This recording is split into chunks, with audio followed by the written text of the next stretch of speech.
Hello, Washington Hospitality Association members. I'm Montana Miranda, your Senior Manager of State Government Affairs. We just wrapped up week 3 of the 2024 legislative session, which means the first policy cutoff is right around the corner. Right now is a perfect opportunity to stop several bills that will harm our industry, including a package of gift card bills that would jeopardize the safety of our employees and would be too costly from an administrative standpoint. There's also a renewed effort to lower the legal BAC level to 0.05%. And the bill to ban natural gas in Washington state is back from last year. If you haven't already, visit our Action Center right now to tell your lawmakers you oppose these bills. Here's a quick snapshot of what your government affairs teams worked on this week. Your GA team is working to secure a public hearing on SB 6241 before next week's cutoff. This bill would strengthen paid transparency requirements and protect businesses against costly lawsuits for honest mistakes.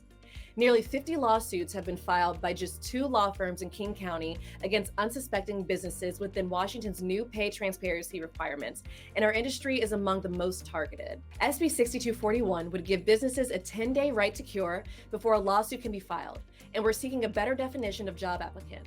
SB 6056, sponsored by Senator Nikki Torres, is a bill focused on human trafficking training requirements for lodging establishments. The safety of our guests and our employees is a top priority for our industry, so we're supportive of the intent behind SB 6056. However, we're working with Senator Torres on a few changes to the bill to make sure it aligns with existing training requirements and best practices that were developed by experts and have been in place for years. We look forward to giving our full support to the bill once these changes are adopted. And finally, HB 1940 and its companion bill, SB 5778, are the employer gag order bills. These bills would prohibit companies from holding mandatory meetings to discuss political and religious matters. Similar legislation is popping up in other states, and as a result, we're seeing an uptick in litigation.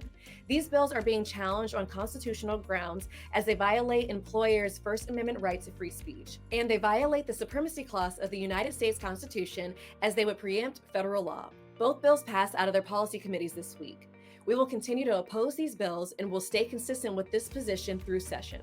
Also, don't forget, our virtual hill climb is just a few days away. If you haven't already, click on the link in the description below to register for Monday's event. Your voice is critical to securing legislative wins for the hospitality industry, so I look forward to seeing you on Monday at Hill Climb.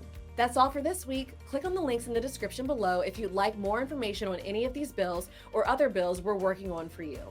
We'll be back again next week after cutoff with an update on bills that are still alive and bills that are dead for the session.